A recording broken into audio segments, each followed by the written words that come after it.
Hello and a warm welcome to the France 24 interview. Now imagine if every day when you wake up, your job is to face what's known as the triple planetary crisis. That's pollution, biodiversity loss and climate change all happening at exactly the same time. Well, that's what my guest today, Inga Andersen, has been asked to do in her role as Executive Director of the United Nations Environment Programme. And she joins us now from Nairobi, Kenya. Inga Andersen, many thanks for being with us here on France 24. Thank you so much for having me. Now, UN Chief Antonio Guterres has often said that humanity is waging a war with nature and nature always strikes back. Is that what's happening right now with these multiple crises? Well, yes, we need to understand that nature is what feeds us, clothes us, gives us our water and everything in life. It's the very foundation.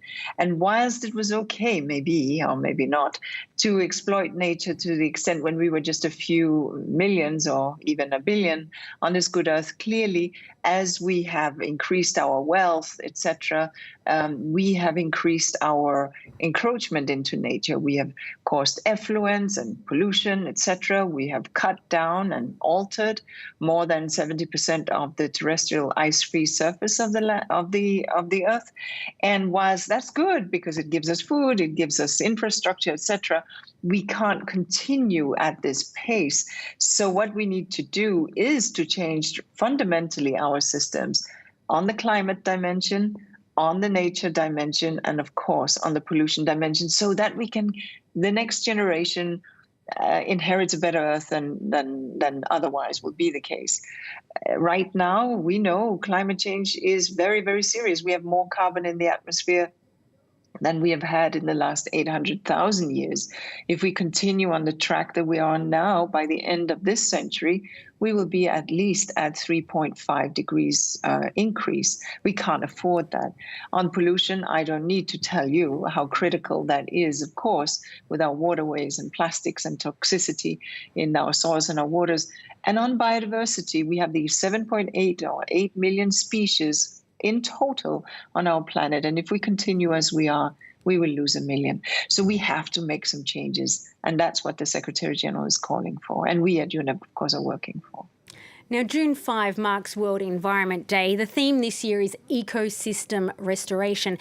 What's the message here? That it's not enough to simply limit additional damage to the planet, but that we need to undo or unwind some of the harm that's already been inflicted? Yes, because we've degraded and denuded and exhausted and lost fertility of large tracts of land through our activities. And that's just not smart. It's just not smart for society, for economy, or for environment. Because if we put that land back into working landscapes, if we restore these billions of hectares that we've degraded, well, we don't need to encroach into other lands that are already pristine today. So finding ways of letting nature recover. And the thing is, we know from our back gardens or from any area in the agricultural field, if you leave it unaltered, you just leave it in peace for a couple of years, it will regenerate. And what's so exciting about ecosystem restoration is that nature has this, it forgives us our trespasses, maybe more than we know. And nature will bounce back if we give it half the chance. And then not only is it good for agriculture and soil fertility. Not only is it good for poverty reduction, or if you think in the Sahel, not only is it good to restore the soil so that people do not have to migrate, not only is it good for climate and for carbon sequestration, it's good for all of these things. And that's why we have this opportunity now. And that's why the United Nations has made this decade the decade of ecosystem restoration. And we will declare it tomorrow. So that's it. Your latest report, though, released just this week on this theme, says that not only are we going in the wrong direction, but in many cases we're doing so at an accelerated rate. How can we change this? You know, it's correct. Of course, the report bears this out. We are losing more forests. That, although we have slowed the deforestation, that's not good enough. We need to turn it around, right? We're losing our coral reefs in large part due to climate change and acidity in the water. and we are losing many of our species and ecosystem. But what we, I think, are beginning to understand is that corporates and finance are seeing that, yes, you can have a short-term profit if you cut the proverbial forest down or if you fish the proverbial waters empty. Yeah, you will have a quarterly return that is a bumper one. But then what? So that idea and understanding of sustainability. And what's also exciting is that governments are beginning to see this. Now, let us be very clear. Farmers are not the enemy at all. We need to help farmers to shift towards sustainable practices through incentives and through support to farmers. But we have to understand that our farming practices as they are today are degrading. Our overfishing is degrading. That does not mean we don't want to support fishing communities. We absolutely do.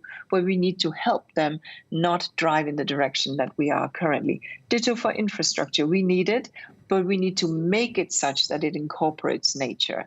And I think that more and more communities, politicians, be it left or right, as well as just ordinary people, are realizing this and are realizing that that future, that gear shifts that I'm talking about, actually is beginning to happen in the boardroom, in the classroom, in the streets, and over the dinner tables. People are having these conversations, and people are taking it into their voting booths as well.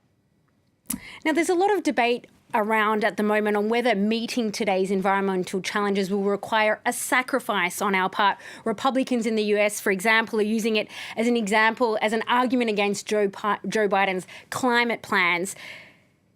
Do you think that people, citizens, particularly those in wealthy countries, need to consider changing their way of life? And should we be afraid of that? You know, I mean, we don't have the steam engines running our industries anymore. We have the, AI and all kinds of new things that we couldn't have imagined just 10, 15 years ago. Things change, and it's changing for the better. A more sustainable, healthy lifestyle that we can avoid pandemics and not have childhood asthma because of pollution, less chemicals in our food. Surely that's not a bad thing. And if we deal with climate change and do it now compared to if we don't, and the cost that would involve, surely that's a good thing.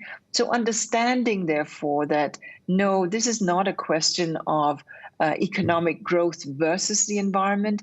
It is a question of we can only have sustainable long-term peace and security and economic growth and societal well-being if we take care of the very thing upon which society is based. And that is nature. That is our climate. That is the things that surround us. The hydrological cycle doesn't appear just like that. It is born out of the lungs of the earth and goes in the cyclical manner over the oceans, etc. So understanding that is something that we now have interfered with. And it's not a given, therefore, that harvest will follow harvest and rain will follow rain. And therefore, we must understand, therefore, that making these shifts is not a sacrifice. It's an insurance policy to be sure that our children and our children's children will have a good life. And even ourselves, to be honest, because we've seen many more weather-related tragedies and disasters of late, obviously caused by climate and nature dimensions. Now, climate campaigners have had major wins against big oil in both the boardroom and courtrooms in recent weeks. We've got Shell being forced to reduce its emissions, activist shareholders joining the ExxonMobil board. Is this a watershed moment in the climate battle? I think that we are on a trajectory here, and I think that on every step there is a greater awareness from companies and from investors that they need to shift their capital towards more long-term and sustainable solutions, invest in research and development for new energies, invest in renewables. And so, yes, we've seen the two cases you referred to, and obviously they highlight the public awareness and the desire, whether it's through the courts or through shareholders, to make some shifts.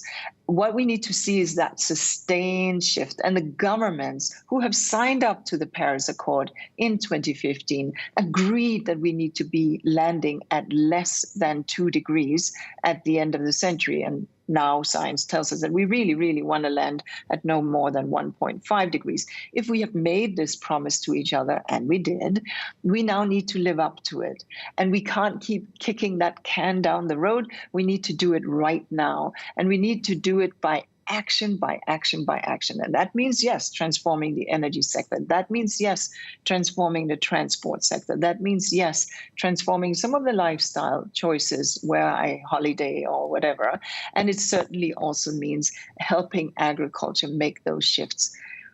But I do, when you work in my job, you have to sort of retain that optimism, because whilst, yes, it is sort of a minute to midnight on some of these dimensions, but we are seeing more than ever before a degree of awareness and a degree of activism and a degree of political commitment. So governments now need to step up and set the guardrails, legally speaking, for these shifts to which they have committed in the Paris Accord. Inge Andersen, it's been a pleasure having you here with us on France 24. It's my pleasure. Thank you.